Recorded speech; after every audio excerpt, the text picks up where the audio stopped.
भाई अगर तुम जेई के लिए तैयारी कर रहे हो ना, तो ये वीडियो तुम्हारे लिए होने वाली है।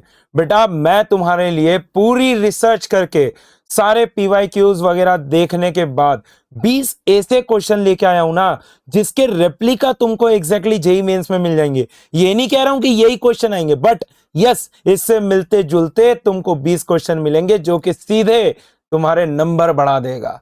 समझ में आया? तो बेटा वीडियो को लास्ट तक देखना जरूरी है ना। सारे क्वेश्चंस, कोई भी क्वेश्चन को मिस मत करना। अगर ये 20 क्वेश्चन तुम लोग सॉल्व कर लेते हो तो तुम्हारे 70 मार्क्स से ऊपर आ सकते हैं। ठीक है बेटा, तो स्टार्ट करते हैं पहले क्वेश्चन के साथ। अ running man has half the kinetic energy of a boy of half of his mass. The man speeds up by 1 meter per second and then has the same kinetic energy as the boy. The original speed of the boy was. अब देखो बेटा, ये इस type का question already JEE mains में आ चुका है। समझ में आ रही है बात? इस टाइप का ऑलरेडी जेई मेंस में आ चुका है। इंप्रोवाइज करके मैं आपके लिए क्वेश्चन दिखा रहा हूं, देखो यहां से। अब भाई मैन में जो काइनेटिक एनर्जी होगी, kinetic energy of the man, what I can write that is half M we M का स्क्वायर। ठीक है, now kinetic energy of the boy, what I can write that is half M V B का square. बोलो यार, ठीक है। The man speeds up by 1 metre पर second then has the same kinetic energy. अब भैया मैन ने अपनी स्पीड बढ़ा ली तो कितनी हो जाएगी? V m plus 1। ठीक है, अब उनने क्या बोला, अभी जो मैन की काइनेटिक एनर्जी इनिशियल थी, समझना ध्यान से जरा, that is equal to half times the kinetic energy of the boy.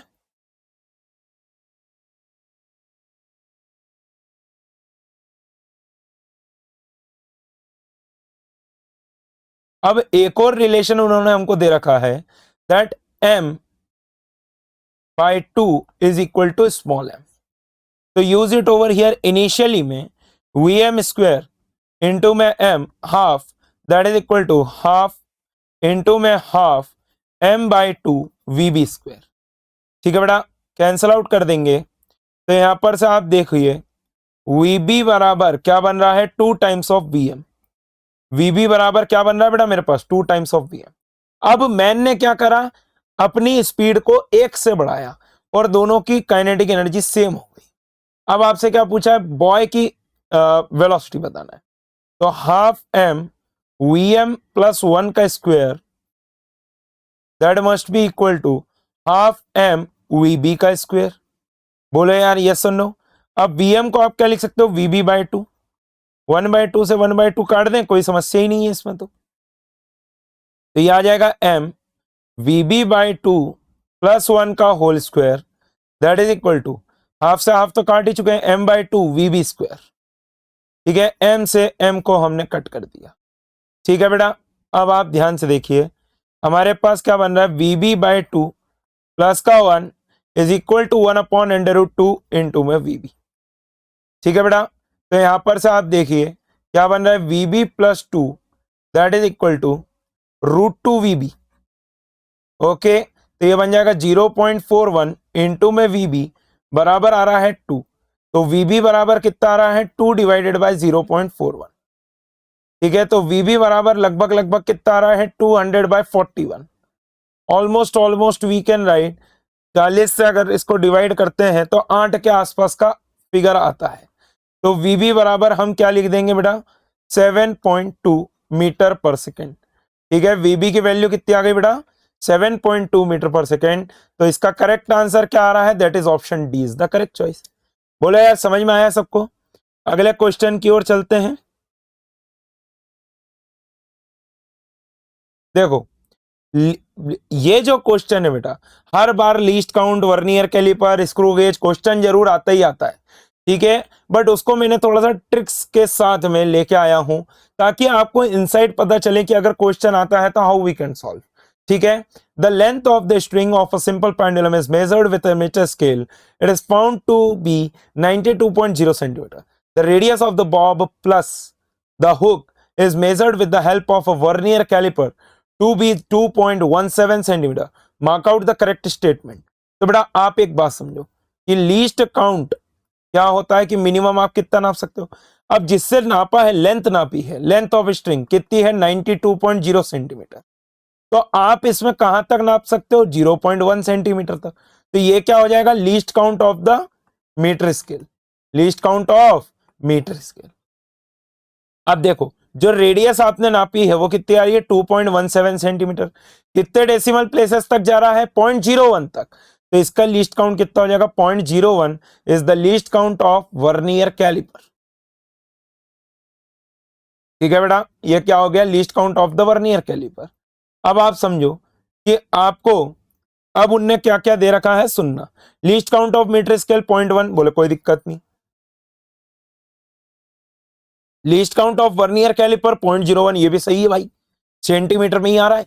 अब समझना इफेक्टिव लेंथ, तो इफेक्टिव लेंथ क्या हो जाएगी L effective will be equal to length of the string plus में रेडियस।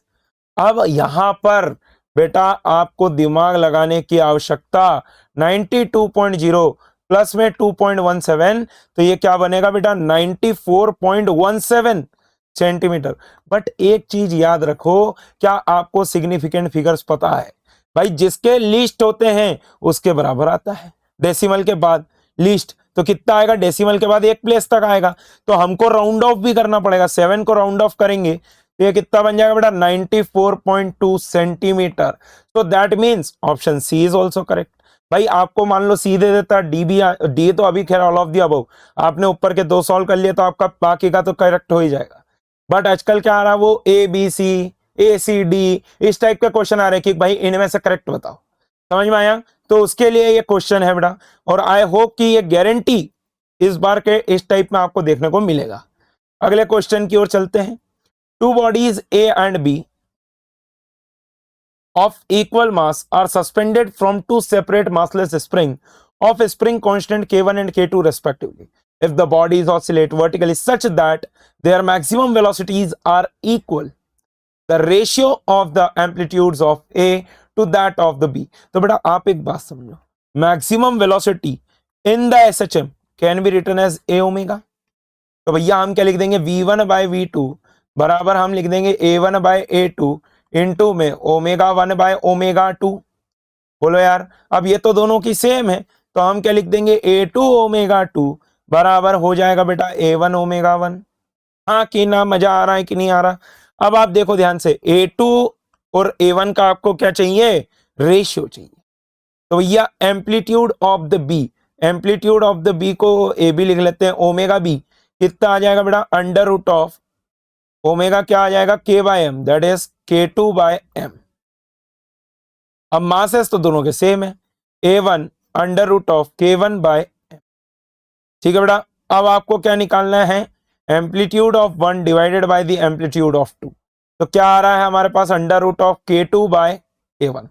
ओके बेटा, तो हमारे पास करेक्ट आंसर क्या आ रहा है इसके लिए, that is option B will be the correct choice, नहीं sorry D D D will be the correct choice. ठीक है बेटा, अगले क्वेश्चन की ओर चलते हैं। अब देखो ये अगेन वेरी गुड क्वेश्चन। अच्छा एक चीज और ध्यान से सुनना बेटा, आखिरी तक वीडियो को जरूर देखना, जैसा कि मैंने बोला एक इतना शानदार क्वेश्चन लेके आया हूं जो कि आपने जेई एडवांस वाला क्वेश्चन देखा होगा। ठीक है, तो वैसे आखिरी के 5 क्वेश्चन बहुत ही बढ़िया जेई एडवांस का 2025 के जेई एडवांस से मिलते जुलते क्वेश्चन लेके आया हूं, क्योंकि वो आ जाते हैं, ठीक है वो आ जाते हैं सेकंड सेशन में तो गारंटी से आ जाते हैं। Two bodies of different masses has been released from the top of a tower. One is thrown horizontal direction while other is dropped. अच्छा, then which will reach the ground first? बेटा आप एक बात समझो, एक को आपने ड्रॉप कर दिया और एक को आपने वेलोसिटी दे दी। मेरे को एक बात बताओ, क्या वर्टिकल डायरेक्शन में दोनों की इनिशियल वेलोसिटी 0 है? uy equal to 0 for both the cases, तो भैया टाइम ऑफ फ्लाइट तो कितना हो जाएगा under root of 2h by G. अरे क्या इतना सोचने की जरूरत थी क्या? नहीं, तो आपके पास सीधे आंसर आ रहा है both will reach the ground simultaneously, option C will be the correct choice. ठीक है बेटा, अगले क्वेश्चन की ओर चलते हैं। As the objects move from infinity to focus, object कहां से कहां तक मूव कर रहा है इंफिनिटी से फोकस तक, then which is true about the image formed by a single concave mirror?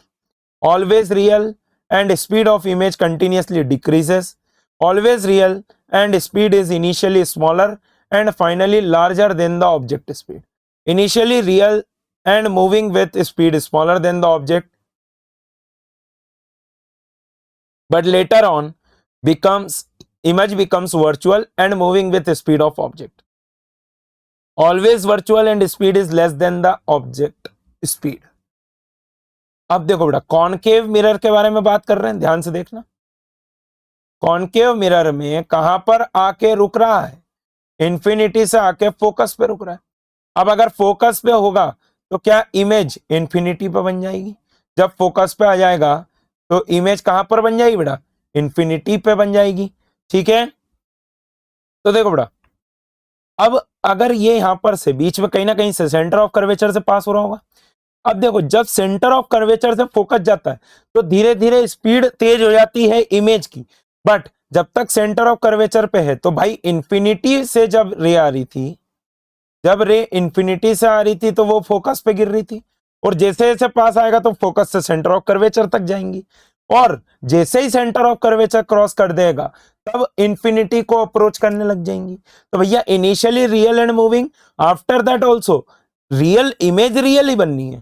ठीक है, तो बिकम्स वर्चुअल। अब क्या कर रहा है? Always real and speed is initially smaller and finally becomes larger than the object speed. तो option B is the correct choice.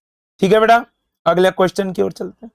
A raft of wood of density 600 kg per meter cube and mass 120 kg floats in water. How much weight can be put on the raft to make it just sink? अच्छा, तो देखो बेटा, floats in water, ऐसा कुछ scenario है। ठीक है, अब मैंने बोला कि भाई मान लो इसका टोटल लेंथ है L, ये L1 लेंथ डूबा हुआ है, तो हम क्या लिख सकते हैं? रो इनटू में वॉल्यूम इमर्ज्ड इनटू में जी, that is equal to mg, उसका खुद का मास। बोलो यार बायएंसी का कंसेप्ट लगा रहे हैं, ऐसा ये पानी में डूबा हुआ है ना इतना पोर्शन, तो यहां पर से देखो ये कितना बनेगा? 600। Volume emerged is AL1 into में जी, दैट इज इक्वल टू, अब मास को आप, अरे यार ये तो पानी की डेंसिटी आएगी ना, पानी की डेंसिटी आएगी तो ये लेंगे 1000। अब ये देखो ये कितना हो जाएगा? 600 इंटू ए इंटू में टोटल लेंथ लेते हैं L, इंटू में हो गई जी, जी से जी को काटो तो L बराबर कितना आ रहा है मेरे पास? L1 बराबर 0.6 ऑफ L। ठीक है, अब आप समझो कि आपको 0.4 और डुबाना है ना, या तो आप ऐसा समझ लो, तो भैया आपको टोटल mg बढ़ाना पड़ेगा, 120 प्लस m इंटू में जी, that is equal to the buoyancy. Buoyancy कितनी लगेगी? Rho into volume immersed into G. अब आप देखो m को आप क्या लिख दोगे? जी से जी तो काट दो, m को आप क्या लिख दोगे? a इंटू में l, that is equal two into में 600।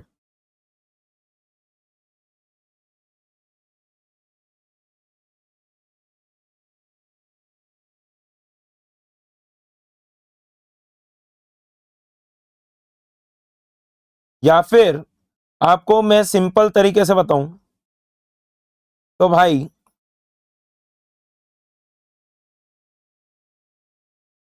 क्या मैं ऐसा लिख सकता हूं? That is 600 AL is equal to 1000 AL1। ठीक है, ऐसा तो मैं लिख ही सकता हूं। अब मेरे को जो एक्स्ट्रा मास है उसके कारण आपको कितना डुबा देना है? 0.4 टाइम्स ऑफ L इंटू में A इंटू में density of water that is 1000 into में जी, जी से जी को काट दो वाले से। अब यहां पर से आप देखो आपको क्या बोला है? अच्छा इसका ही मास दे रखा है क्या? 120, गलत ही सॉल्व कर दी। देखो हमने बोला m मास आपने प्लेस कर दिया, that is equal to 120 plus में 120 इंटू में जी, दैट इज इक्वल टू, अब आप समझो एक और चीज, 120 बराबर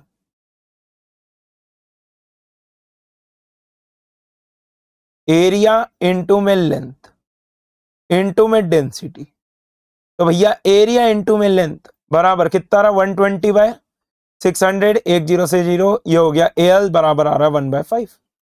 ठीक है, now this is equal to, सुनना कंप्लीटली डूबा है बेटा, 1000 इनटू में डेंसिटी कितनी आ रही है आपके पास, 1000 आ गई, volume immersed area into length that is 1/5 into में जी से जी को आप काट दो तो m + 120 बराबर ये कितना बेटा 200।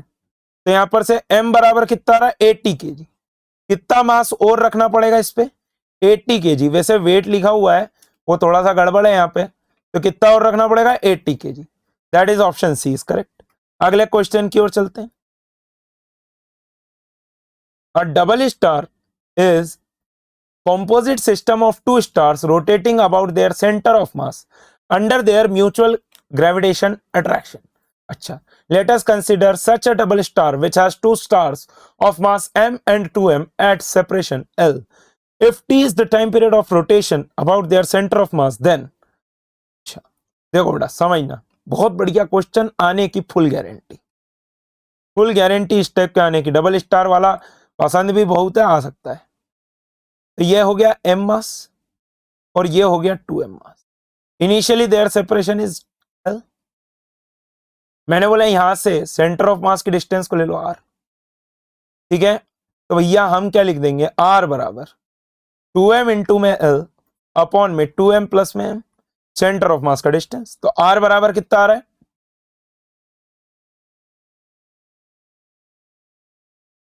2L/3।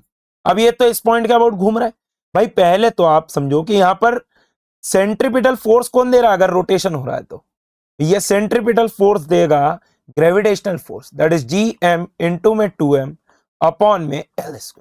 अच्छा, and that will be equal to mr omega square. तो भैया आप रख दो mr ओमेगा स्क्वायर, r को रख दो 2L/3, r को क्या रख दोगे 2L/3 omega square that is equal to 2Gm²/L²। ठीक है, तो भैया एक m से आप एक m को काट दो तो ओमेगा बराबर क्या बन रहा है √of Gm अपॉन में 3Gm अपॉन में L³। तो टाइम पीरियड बराबर होता है 2π/ओमेगा, तो 2π√of L³/3Gm। बोलो यार क्या ये आसान था क्वेश्चन? बहुत ही बढ़िया क्वेश्चन, इजी क्वेश्चन आने के चांसेस बहुत ज्यादा। ठीक है, 3Gm, तो option C is the correct choice. अगला क्वेश्चन देखते हैं। In a hall a person receives direct sound from a source 120 meter away.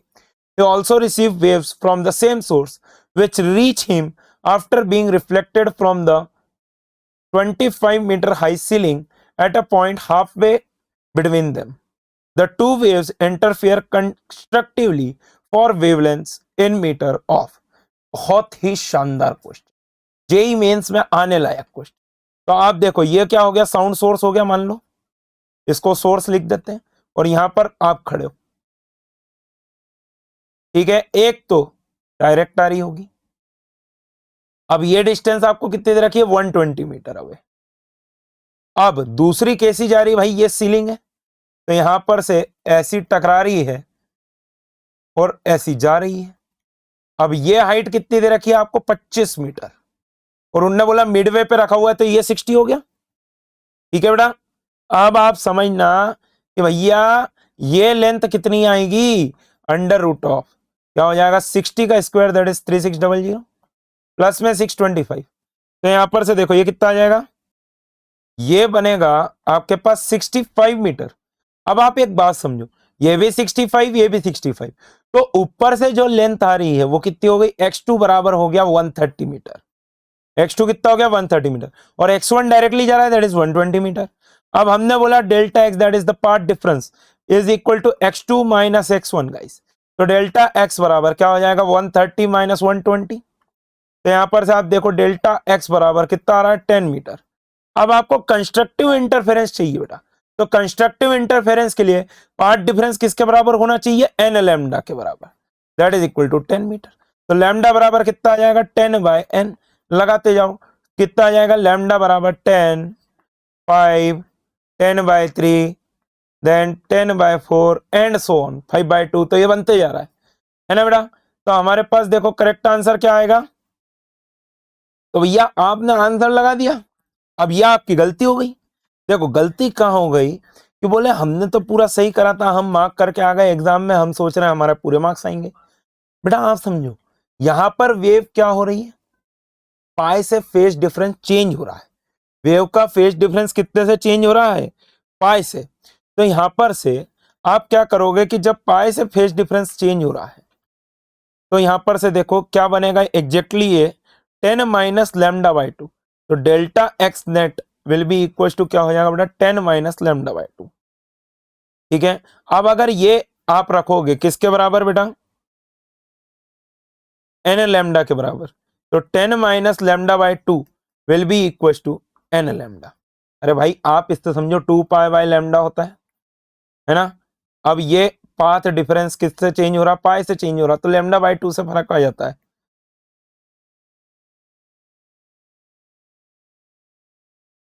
टकराने से पाए का फेज डिफरेंस आता है, तो ये कितना आ जाएगा 10 बराबर 2n+1 lambda by 2।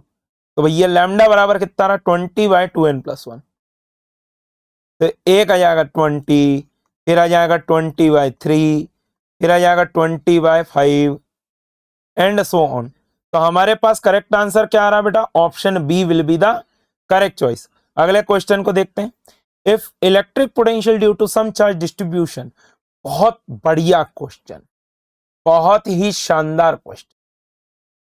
To some charge distribution is given by V equals to 3/r square where r is the radial distance, then find the electric field at 1,1,1। Okay, तो बेटा आप एक बात समझो कि भाई V आपको दे रखा है 3/r²। ठीक है, B आपको क्या दे रखा है 3/r²। अब भाई रेडियल डायरेक्शन के साथ क्या पोटेंशियल कम हो रहा है, तो मतलब इलेक्ट्रिक फील्ड तो बढ़ गई होगी उस डायरेक्शन में। अब हमको पता है E बराबर माइनस का dV/dr। बोले सर इससे वेक्टर कैसे निकालेंगे, अरे भाई R वेक्टर है ना यार, जब उनने बोल के दिया है क्वेश्चन में तो हमको लोड लेने की जरूरत क्या है, बोलो भाई। तो आप क्या लगा दोगे, देखना E बराबर माइनस का d/dr ऑफ 3/r²। ठीक है, और साथ में R वेक्टर, तो ये कितना आ रहा I cap plus J cap plus K cap. अब आप समझो ये क्या बनेगा, electric field is equal to 3/r³ I cap plus J cap plus K cap.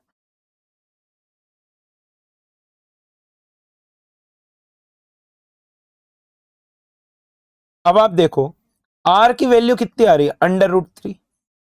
R की वैल्यू कितनी आ रही है, √3। भैया ये बनेगा 1/√3 आई cap plus J cap plus K cap. एक कुछ और गलती हो रही है क्या, अच्छा डिफरेंशिएशन करेंगे तो एक 2 भी आएगा, तो ये बनेगा 2/√3। तो option B will be the correct choice. क्या आ जाएगा बेटा, option B will be the correct choice, आने की संभावना बहुत ज्यादा। अगले क्वेश्चन की ओर चलते हैं। A photon of 10.2 electron volt energy collides with hydrogen atom in ground state inelastically. After few microseconds, one more photon of energy 15 electron volt collides with same hydrogen atom. Then what can be detected by a suitable detector? देखो बेटा सुनना, देखो ये question में आप एक बात समझो,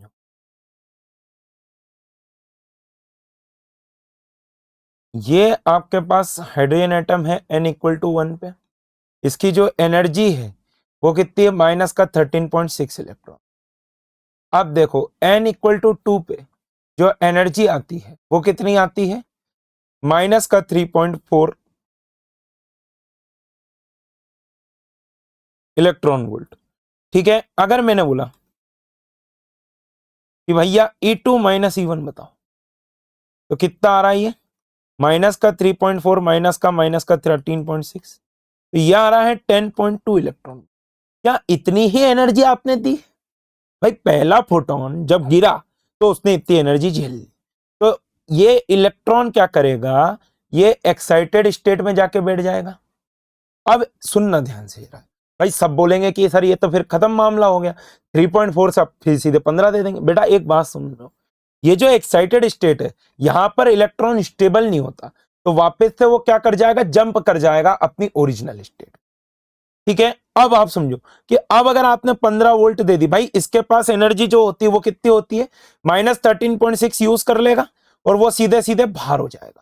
तो भैया एनर्जी जब बाहर निकलेगा तब कितनी आ जाएगी, 15 - 13.6, तो energy will be 1.4 electron volt. तो ये एनर्जी किसके साथ होगी, इलेक्ट्रॉन के साथ रह जाएगी, इलेक्ट्रॉन के साथ रहेगी।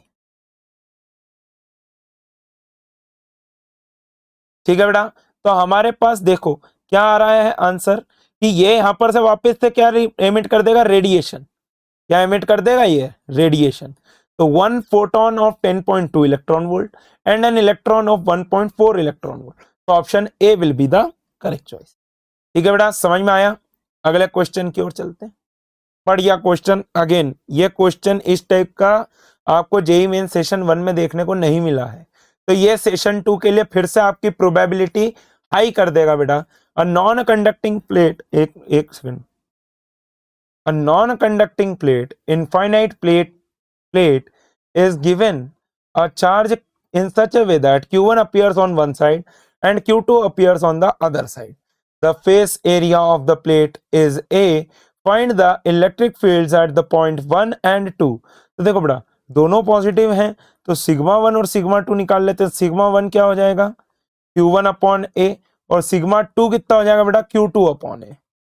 ठीक है, अब आप एक बात समझो, पॉइंट 1 की बात करते हैं, तो Q1 वाले के कारण आएगी E1 इस तरफ और Q2 वाले के कारण आएगी इस तरफ। तो मैंने बोला ई नेट क्या बन जाएगी आपके पास, E1 - E2। ठीक है, तो ई नेट बराबर क्या लिख दोगे, सिग्मा 1/2 एप्सिलॉन, नॉन कंडक्टिंग है बेटा ध्यान से देख लेना, सिग्मा 2/2 एप्सिलॉन नॉट। तो यहां पर से आप देखेंगे क्या बनेगा, that is Q1 - Q2 upon में 2a epsilon not. This is the E at the 2। समझ में आया, इलेक्ट्रिक फील्ड एट द 2। अब आप देखो ध्यान से जरा, मैं इलेक्ट्रिक फील्ड एट 1 की बात करता हूं, तो क्या दोनों के कारण अभी आएगी, तो ऐड करना है, तो E at 1 is equal to सिग्मा/2 epsilon naught, sigma 2/2 epsilon naught. तो यहां पर से आप देखेंगे E1 बराबर क्या बनेगा, Q1 प्लस में Q2 अपॉन में 2a एप्सिलॉन नॉट। ओके बेटा, तो हमारे पास करेक्ट आंसर क्या आ रहा है, दैट इज 1, तो ऑप्शन बी आ रहा है। ठीक है, अगले क्वेश्चन की ओर चलते हैं। The EMF and internal resistance of the battery as shown in the figure are 4.3 volt and 1 ohm respectively. ठीक है भाई, the external resistance R is 50 ohm. The resistance of the voltmeter and the ammeter are 200 ohm and 2 ohm respectively. Find the readings of the 2 meters. ठीक है भाई, देखो जरा ध्यान से, सर्किट डायग्राम को थोड़ा सा वापस से बनाएंगे। इसको आप 2 ओम ले लो, इसको आप ले 50 ओम, और इसके पैरेलल में आपने लगा दिया 200 ओम। ठीक है, और यहां पर है 1 ओम। इस तरीके से सर्किट को देखो, तो भैया पहले तो आर इक्विवेलेंट निकालना पड़ेगा, दैट इज क्या हो जाएगा, 1 + 2 प्लस इन दोनों का पैरेलल, दैट इज 200 इंटू में 50 अपॉन में 250, ये हो गया 5, ये हो गया 40। तो आर इक्विवेलेंट बराबर कितना आ रहा है आपके पास, 43 ओम। तो current in the circuit I, that will be equal to 4.3 upon में 43।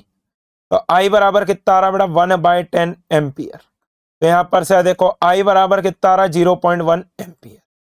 आई कितना आ रहा है बेटा, 0.1 एम्पियर।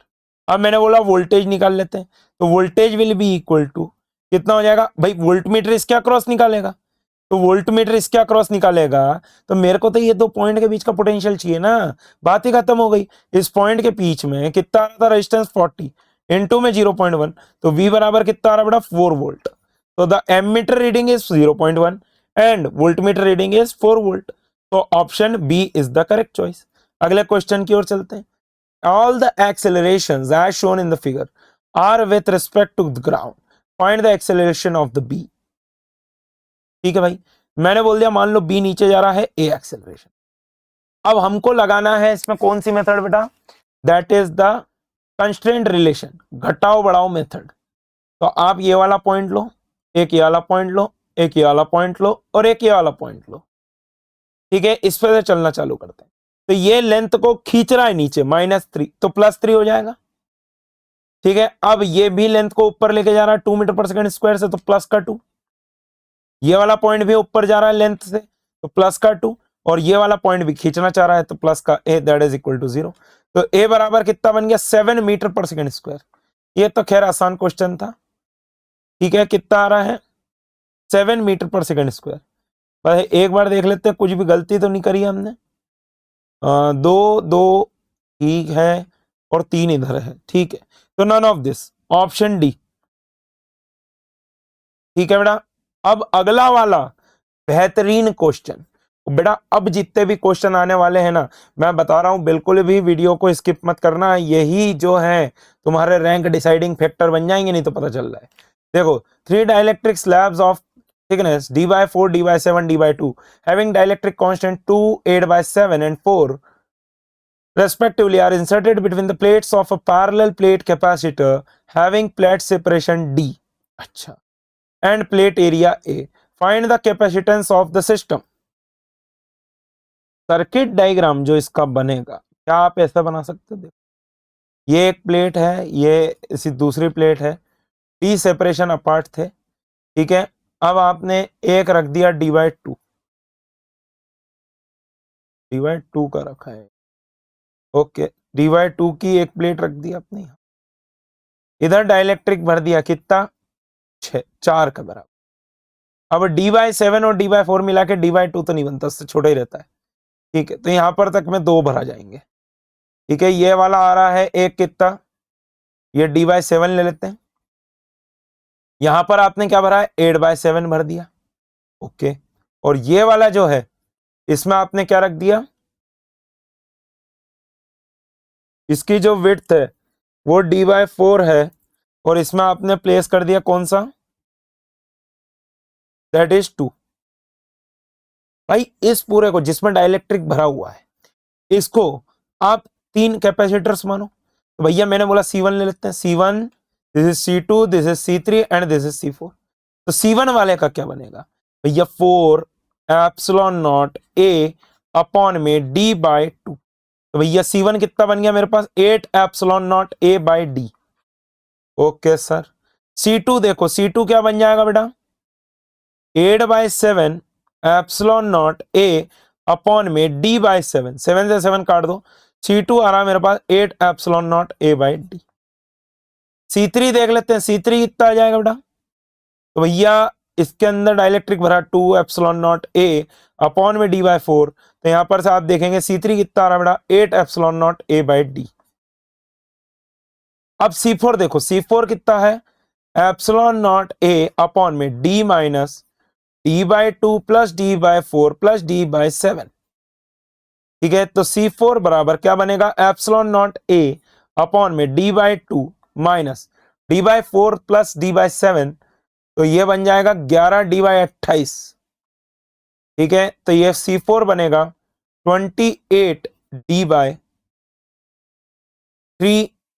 सॉरी क्या कर रहा हूं, 28 एप्सिलॉन नॉट A/3d। ठीक है, अब मेरे को निकालना है नेट।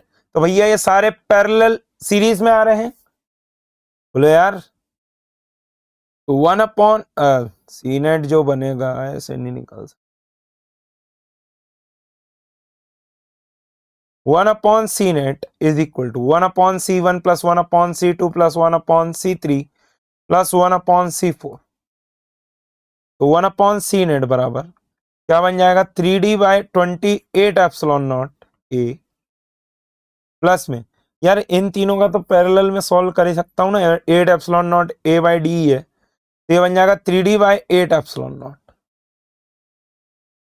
ठीक है भाई, 1/c net बराबर क्या आ जाएगा, 3d/एप्सिलॉन नॉट A को बाहर निकाल दो, और मैंने बोला 4 को भी बाहर ही निकाल दो, अंदर क्या बचेगा, 1/7 प्लस में 1/2। तो यहाँ पर से देखो 1/c equivalent is equal to 3d/4 epsilon naught a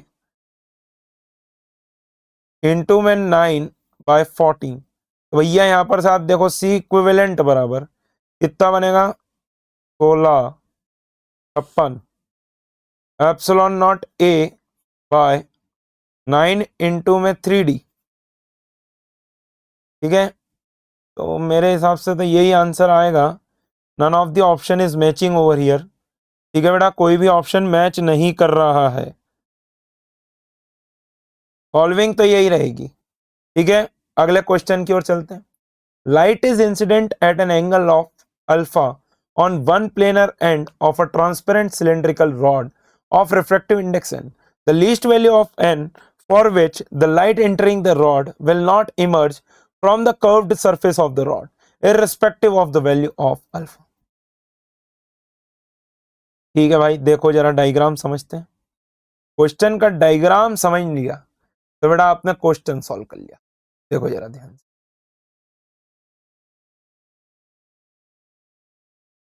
ऐसा। अब ये सेंट्रल रॉड से आपने क्या बोला, ट्रांसपेरेंट, इससे आपने कुछ अल्फा एंगल पे से भेजी। तो अब यहां पर से देखो ऐसे रिफ्लेक्ट होके इधर जाएगी। अब यहां पर हो जाना चाहिए TIR, उसके बिना काम नहीं चलेगा। तो मैंने बोला यह R1 है तो ये हो जाएगा 90 माइनस R1। बोलो रे भाई कोई दिक्कत है क्या? अब उनने क्या बोला कि यहां से बाहर नहीं आनी चाहिए, तो हम लिख सकते हैं sine of 90 minus R1 into में n that is equal to 1 into में साइन 90। बोलो भाई, तो यहां पर से आप देखिए ये बन जाएगा कॉस R1 बराबर 1/n। कॉस R1 बराबर 1/n।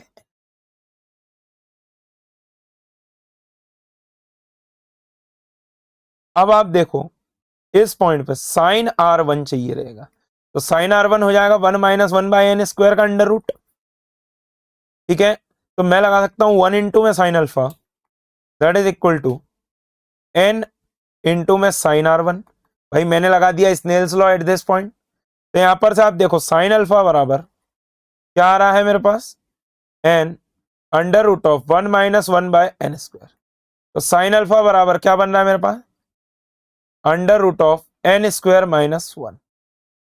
ठीक है,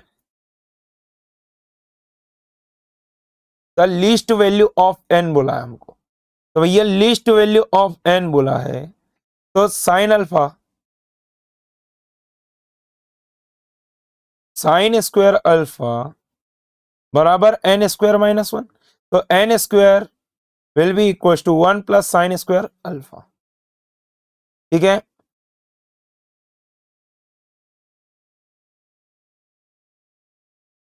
तो भाई आप एक बात समझो कि यहां पर से n स्क्वायर मिनिमम कितना आएगा। भाई साइन स्क्वायर अल्फा जब मैक्सिमम होगा तो n मिनिमम होगा, तो n स्क्वायर बराबर बना 2। तो n की वैल्यू कितनी आ गई, √2, मतलब किससे बड़ा होना चाहिए, √2 से बड़ा होना चाहिए। तो हमारे पास क्या आंसर आ रहा है बेटा, option B will be the correct choice. बढ़िया क्वेश्चन, अगले क्वेश्चन की ओर चलते हैं। An electron of hydrogen atom is considered to be revolving around the proton in a circular orbit of radius this with velocity this. The equivalent current due to circulating charge is। तो बेटा आप एक बात समझो, क्या यहां पर से आपको एक चीज पता है कि भाई V इक्वल टू होता है R ओमेगा, है ना, कोई दिक्कत नहीं है। तो 2 π E² by h that is equal to radius भी दे रखी है h² अपॉन 4 π² me² इनटू में ओमेगा। तो ओमेगा बराबर कितना आ रहा है, 8 π³ m e⁴ अपॉन h³। ठीक है, अब आप देखो ओमेगा आ गया, तो भाई हमारे पास करंट क्या होता है, Q/T होता है। तो I बराबर Q कितना है, E by time period that is 2 π/ω। तो यहां पर से देखो I बराबर कितना आ रहा है मेरे पास, 4 π² m e⁵ अपॉन h³। खत्म। अरे बोलो यार, बढ़िया क्वेश्चन, बट आंसर आ गया इजीली। समझ में आया कि नहीं आया? तो कितना आ रहा है ये, 4 π² m⁵ option B is correct choice. अगले क्वेश्चन की ओर चलते हैं।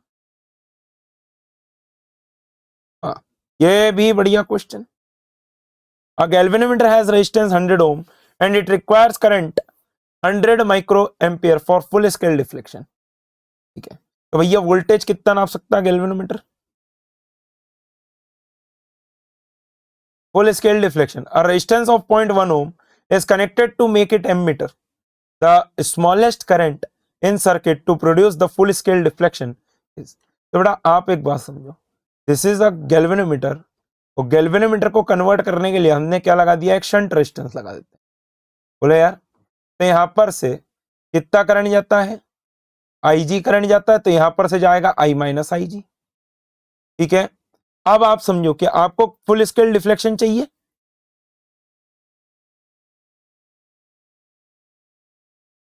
तो यहां पर से आप देखो IG आपको दे रखा है 100 माइक्रो एम्पियर, है ना, तो I चाहिए आपको, I minus IG into S, that is equal to IG into G. ठीक है, तो यहां पर से देखो I इंटू एस कितना दे रखा है 0.1, that is equal to IG into में G प्लस एस। तो I बराबर IG कितना दे रखा है 100 micro ampere, G plus s that is 100.1।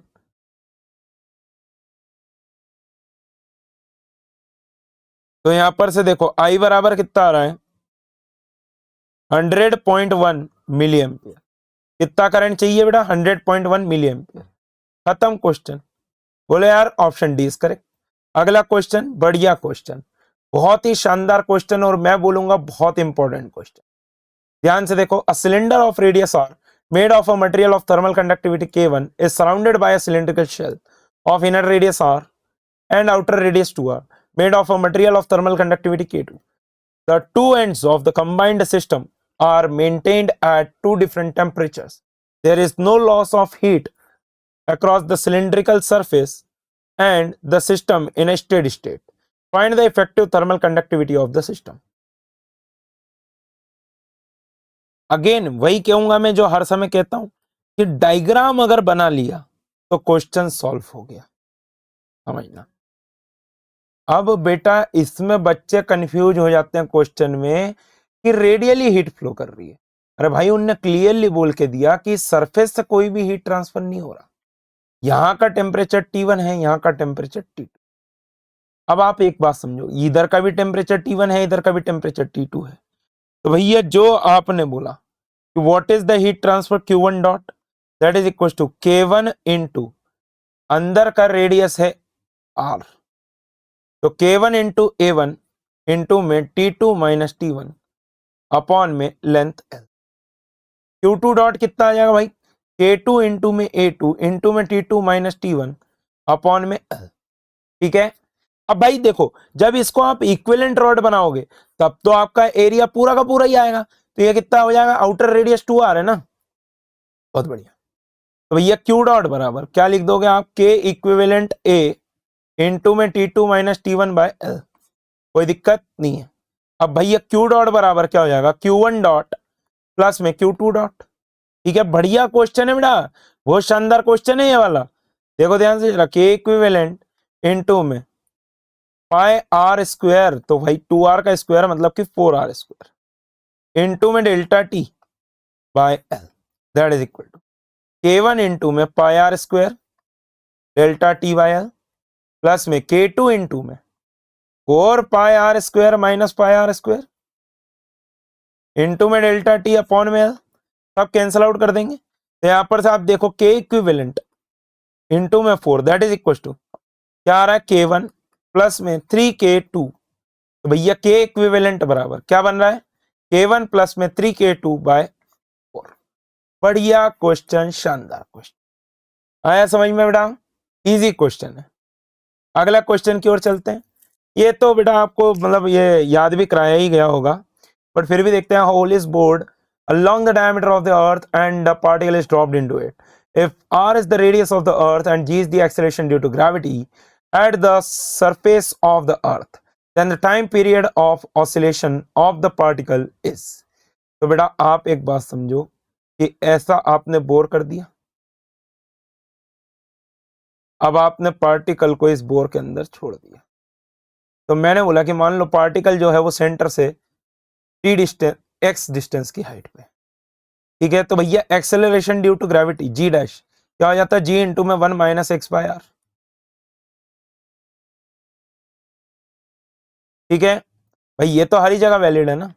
अब इस पॉइंट पे इस पे जो नेट फोर्स लग रहा होगा वो हो जाएगा एम जी डैश, ठीक है, सेंटर की तरफ। और सेंटर पे तो जीरो हो जाएगा जब आर इक्वल टू आर है, ठीक है। तो ये हो जाएगा मास इंटू एक्स, ठीक है बेटा। तो यहां पर से आप देखो तो एक्सेलरेशन बराबर क्या बन रहा है, जी इंटू में R minus x upon R. तो भाई यहां पर से अगर आप देखते हो तो ओमेगा बराबर बनेगा जी बाय आर का अंडर रूट, तो टाइम पीरियड हो जाएगा 2 pi under root of R by G, 2 pi under root of R by G. तो हमारे पास आंसर क्या आ रहा है बेटा, सिंपली ऑप्शन ए, ठीक है, सिंपली ऑप्शन ए। बोलो यार।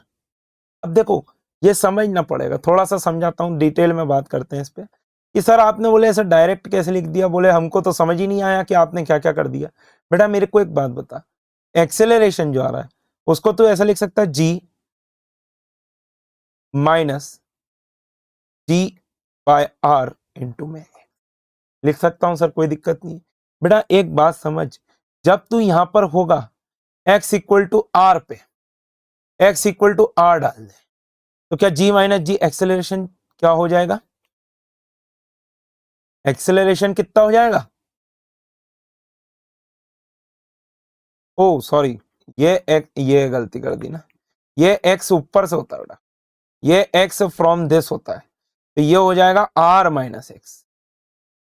नहीं चलो ठीक है, अभी रुको करता हूं, गलती कर दी थी एक छोटी सी।